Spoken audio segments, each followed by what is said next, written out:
Prologue. Soho, London, February 1962. It happened on a Saturday night.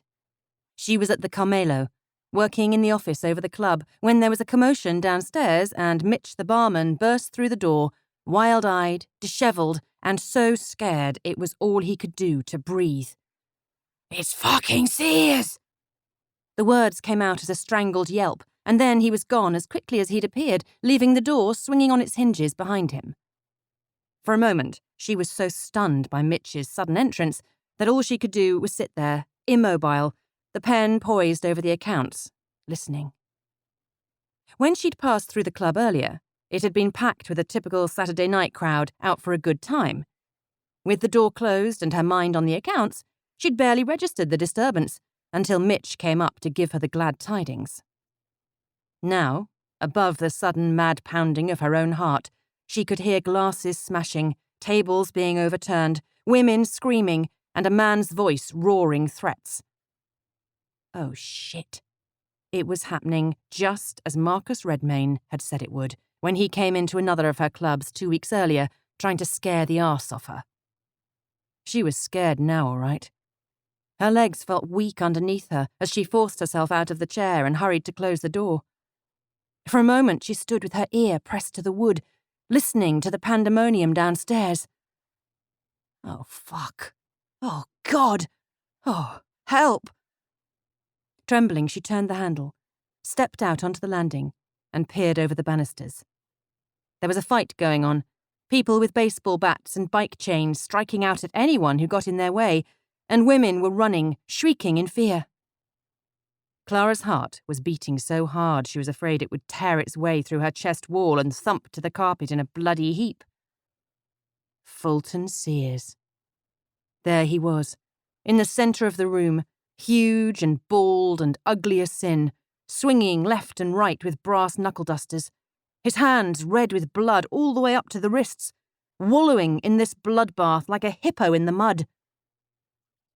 Limp with fright, Clara edged backward, trying to be invisible. But before she could make it back to the office, he looked up and saw her there. She froze. His face split in a wide grin. She saw him knock one of the waiters to the floor, and then glance up again, up to where she stood on the landing, and... Shit! He was coming up! He was surging through the fight, barging people out of the way. Clara raced into the office and slammed the door closed. Instinctively, she fumbled for a bolt or latch, but there was no lock on the inside of the door. Why would there be? Improvising, she jammed one of the chairs under the handle and stood there, watching it, panting with terror. Then she lunged for the desk, snatched up the phone, and dialed 999, her eyes never leaving the door, the handle, all the time waiting for it to turn, waiting for that monster to try to get in at her. As she was dialing, she could hear Toby's voice in her head. "Whatever happens in the clubs, we don't ever call the police. We never involve the bill, not even the ones on the payroll. We sort things out ourselves." Clara paused for a long moment.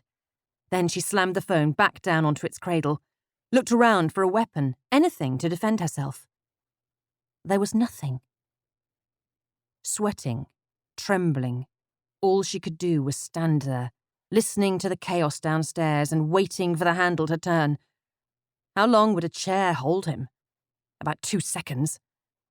Unable to look away, she carried on staring at it. Oh, God, please help me, she thought, her pulse deafening in her ears. She felt she was going to pass out or throw up, sickened by the images flashing through her mind of what he'd do when he got his hands on her. The noise downstairs seemed to be fading. She could hear only men's voices now, shouting, no more screams. Groaning. Did she hear groaning? She thought she did. And, oh sweet Jesus, she could hear someone coming up the stairs. She could hear him, moving stealthily, creeping up the stairs. Her eyes were riveted to the handle, to the door, to the chair. She couldn't move. She couldn't even breathe. The handle was turning. Slowly, excruciatingly slowly, it was starting to turn. With a desperate cry, Clara flung herself forward, put her full weight against the flimsy barrier of the chair. Her chest was tight with fear. She was right up against the door. She could almost feel him there, right there on the other side of it. The handle continued to turn. She could feel his weight go against it, felt it shuddering through the wood. The chair bucked beneath her. He was going to get in here. He was going to get her. She waited, sweat trickling down her temples, sliding down her back. She could smell her own fear. If he got in here... There was no if about it. He was going to. And then... Oh, God, what was going to happen to her? A faint, deep-throated chuckle came from the other side of the door. The hairs on the nape of her neck stood on end. He was laughing at her. He knew she was here, she was trapped, and he was mocking her. Any moment now he would burst in here and hurt her, kill her. She could almost see him on the other side of the door, barrel-chested, blood-stained, sadistic, and out for revenge. God, please help me, she thought. I'll do better. I'll be good, I promise. Just help me right now, will you? God wasn't listening. Was it any surprise? Would anyone, God included, actually care if she came to grief? Not her family, that was for sure, and she had no friends. The only thing she had left was a reputation, and it wasn't a good one.